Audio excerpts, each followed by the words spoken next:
नाज़रीन, जब भी कभी पाकिस्तान में मजहबी जमातें किसी प्लेटफॉर्म पर या किसी नुक्ते पर मुत्तफ़िक़ होने लगती हैं और ये नज़र आने लगता है कि मुख्तलिफ़ मकातिब फ़िक्र के उलमा अब इल्मी और नज़रियाती कामों में मशगूल होने लगे हैं, फ़ौरन ही कोई ना कोई फितना सर उठाता है।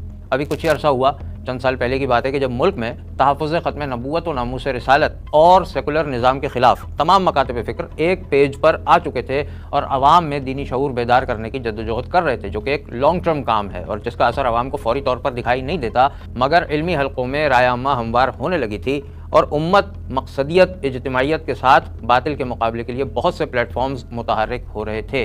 तो ऐसे वक्त में यूट्यूब पर एक शख्स उठा और उसने इख्तिलाफ़ी मौज़ूआत को दोबारा से छेड़ दिया। मकसद सिर्फ़ और सिर्फ ये था कि मुख्तलिफ़ मकातिब फ़िक्र के आपसी इख्तिलाफ़ात को उछाल कर अपनी रेटिंग बढ़ाई जाए और नाम कमाया जाए।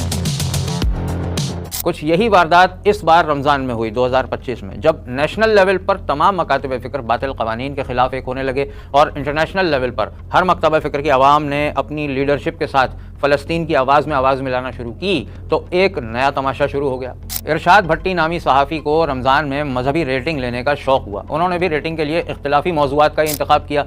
सबसे पहले ये साहब गए इंजीनियर मोहम्मद अली मिर्ज़ा के पास, जो कि अपनी बेबाक ज़बान, आमियाना लहजे और कंट्रोवर्सीज़ की वजह से नौजवानों में सुना जाता है। उसने कहा कि रूहानी तौर पर हज़रत अली पहले खलीफा हैं, जबकि सियासी तौर पर अबू बकर सदीक पहले खलीफा हैं। उसके बाद इरशाद भट्टी साहब ने बरेलवी, देवबंदी, तबलीगी, अहले हदीस, तमाम मसालिक के सोशल मीडिया पर शोहरत रखने वाले रहनुमाओं के पास जा जाकर उन मसाइल को फिर से उठाना शुरू कर दिया, जो कि अब तमाम लोग काफ़ी पीछे छोड़ चुके थे। और ये सब कुछ इसलिए ताकि पॉडकास्ट मसालेदार हो और आवाम चस्के ले सके। सर, ये अहले हदीस फ़िरका कहाँ से आ गया है? इसका मकसद क्या है? सहाबा जो रसूलुल्लाह सल्लल्लाहु अलैहि वसल्लम के सहाबी हैं, उनमें से कौन था बरेलवी, कौन था देवबंदी, कौन था वहाबी, कौन था हनफी? सर, मौलाना इसाक साहब को सुन रहा था, वो कह रहे थे कि आपकी किताब खुतबात जमील में ज़्यादातर 90% ही मन घड़त है खुतबात जमील में। तो मौलाना इसाक जैसा आलम ये कहने पर क्यों मजबूर हुए? जुनैद जमशेद मरहूम से और आमिर लियाकत मरहूम से गुस्ताखाना कलमात अदा हो कि दोनों ने माफ़ी मांगी, दोनों ने तौबा की, दोनों ने रजू किया। मगर तकलीफ और दुख की बात यह है कि बरेलवियों ने जुनैद जमशेद को की माफ़ी तो कबूल ना की, लेकिन देवबंदी कबूल कर गए। और जबकि देवबंदी आमिर लियाकत को माफ़ करने पर तैयार नहीं थे, मगर जुनैद जमशेद को माफ़ कर दिया। आप इंजीनियर मोहम्मद अली मिर्ज़ा से मुनाजरे के लिए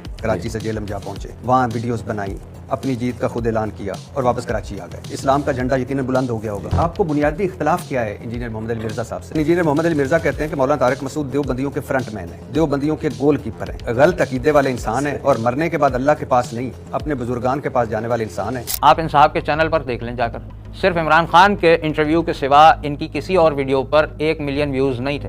अब उलमा के साथ जो पॉडकास्ट किए हैं तो हर पॉडकास्ट तकरीबन मिलियन 2 मिलियन क्रॉस कर चुका है। मिर्ज़ा और इरशाद भट्टी जैसे लोगों के लिए सिर्फ और सिर्फ एक चीज़ अहम होती है और वो होती है कंट्रोवर्सी, यानी मुतनाज़िया मौज़ूआत, मुतनाज़िया मामलात, मुतनाज़िया सवालात। जितनी ज़्यादा कंट्रोवर्सी होगी उतने ही ज़्यादा व्यूज़ होंगे और जितने ज़्यादा व्यूज़ होंगे उतनी ही शोहरत ज़्यादा होगी, उतनी ही कमाई ज़्यादा होगी। दीन को नुकसान हो, मुल्क में इंतशार फैले, मुसलमानों में फ़िरक़ावारियत फूट पड़े।